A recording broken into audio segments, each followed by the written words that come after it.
Our first one here, second-year wide receivers. Obviously, we are going to have 3 players for each one. Second-year wide receivers are Chris Olave, Drake London, and Garrett Wilson. Okay, so win, place, and show. Obviously, win is first place. Win is first place. Place is second place. Show is third. For people that are not familiar with horse racing vernacular, the way I have become in the last 20 minutes. All right, so win, I'm going to say Garrett Wilson. I mean, listen, I'm as a top 10 wide receiver, 25% target share last season with, quite the carousel of quarterbacks. To be kind, how about inconsistent quarterback play? Yes. And now he gets number 12, who's going to be number 8. But Aaron Rodgers, obviously a massive upgrade for Garrett Wilson. He's the win. Place, I'm going to say Chris Olave. Double-digit fantasy points in 11 different games last year. Now he gets Derek Carr. Derek Carr is a very good deep ball thrower.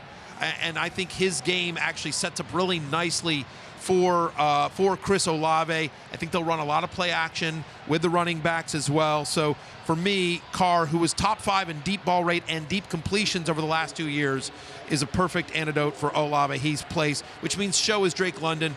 Again, they've been super run heavy, and drafting Bijan Robinson in the first round tells me they're going to continue to be run heavy. I love Drake London. I just don't know that the Falcons do in their passing game.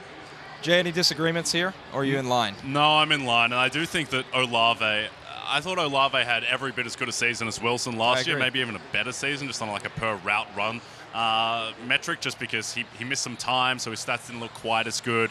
But just the upgrading quarterback for Wilson takes him up a level that Olave I don't think quite can match. And then, London's got to be 3. It's Desmond Ridder versus Derek Carr and Aaron Rodgers. Sorry, Desmond, but not in that class.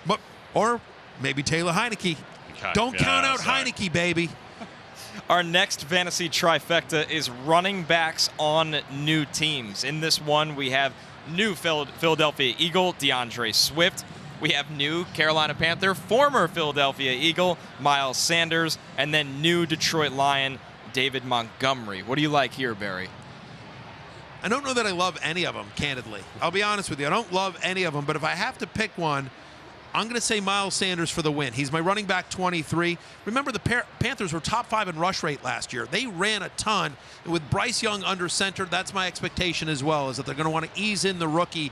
And so the Panthers, who have a really good offensive line, an underrated offensive line, should be able to get Miles Sanders, remember, reunited with Frank Reich in Carolina. It's just him and Chuba Hubbard. So then I'm going to say David Montgomery. Look, I've run Montgomery at 25. I've been clear about this, and I'll be clear about it for the entire offseason as we see more of the scene here at Churchill Downs. Somebody just got to second base there. That was a butt slap. Yeah, a little bit of a, yeah. And now we're getting an arm around. And now an arm around. All right, listen. Nothing brings out romance like horses. What I will say is that David Montgomery, give me Jahmyr Gibbs over David Montgomery when you're picking Lions running backs here. But Montgomery does get a ton of work, and we know with the Jamal Williams role that there is a lot of goal line touches to be had. And then finally, DeAndre Swift. He's my show, or third place of these guys.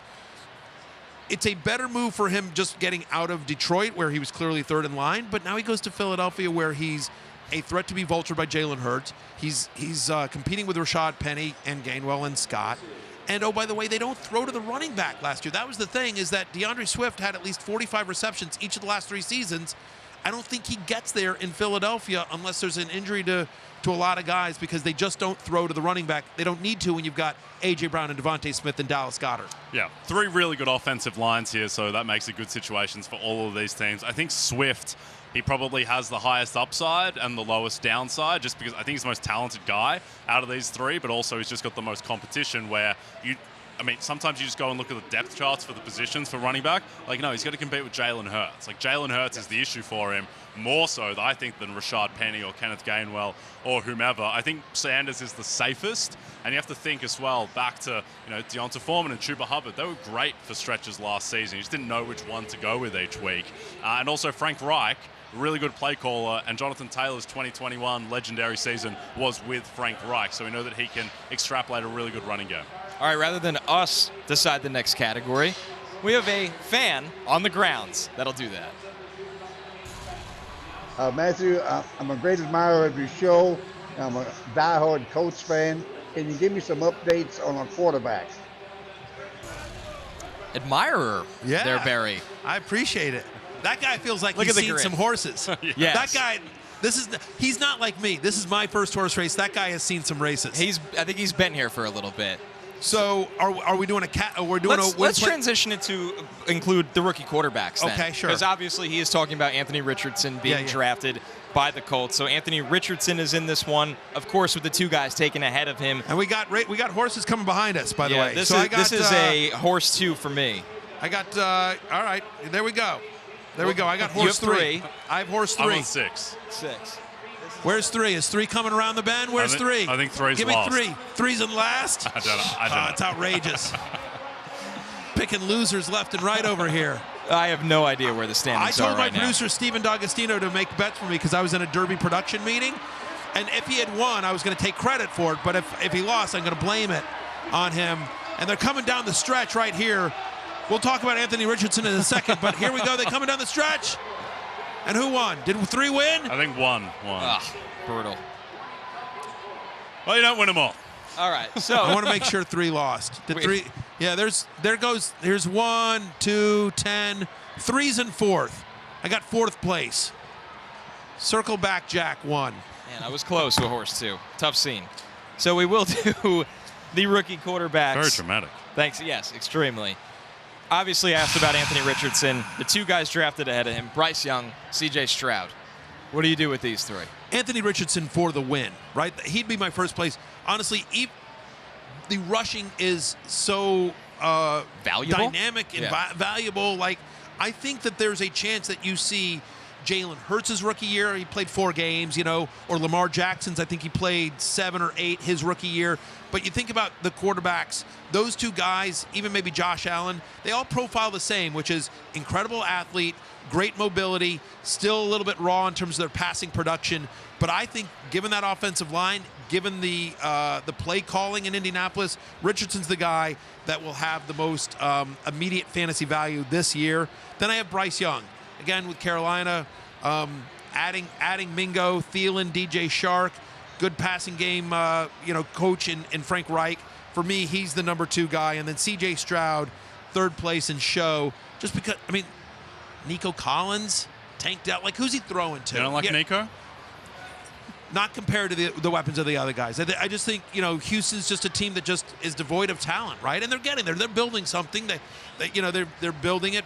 And I do like Tank Dell, but just the number 3. He's the number 3 guy, just comparatively in terms of fantasy value, sure. Yeah, I think it depends on the format, and it depends on also what you need in a given draft, where Anthony Richardson, he should absolutely go first in Dynasty because of his upside. If you're drafting a 3rd quarterback in a Superflex league, 2 QBs, and you just want some upside, then Anthony Richardson's clearly the guy. He also might just not play this year, Anthony Richardson, because they do have Gardner Minshew, who is a upper echelon backup quarterback. So Bryce Young, I think he is the safest, but Richardson, if you're swinging for the fences, then he's clearly the guy. And then Stroud, I don't think you can really make an argument for him, because I think in terms of fantasy, he's probably just the worst version of Bryce Young. The pick of Richardson is with the assumption that he starts game 1 or fairly soon after. The Colts know Gardner Minshew isn't the answer, and so in a division that candidly is winnable, we'll see what happens in camp. But I think if they, that's what I said.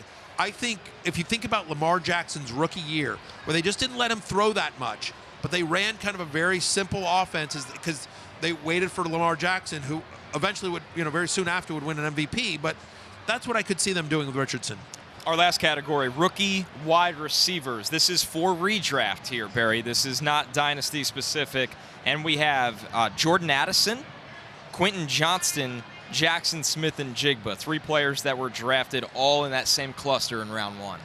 This may surprise you, but for the win, I'm going with Jordan Addison. We've talked about this, what a great landing spot it was for him.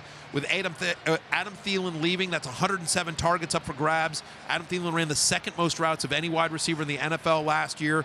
Kirk Cousins is back. Kevin O'Connell is back. It's going to still be a fantasy-friendly, pass-happy offense. And even when you say, well, K.J. Osborne's going to be the number 2, or even Hawkinson, if you want to say the number 2 pass catcher, the fact of the matter is Osborne last year's the number 3 wide receiver on this Vikings team, saw 90 targets. So I think Addison, who's a talented player, he would be my win. For place, I'm going to go with JSN. Geno did lead the NFL in completion percentage last year. He's going to play in the slot. Geno does like the slot. But again, you've got Metcalf and Lockett there. Quentin Johnston's my wide receiver 50, and he would be show for me.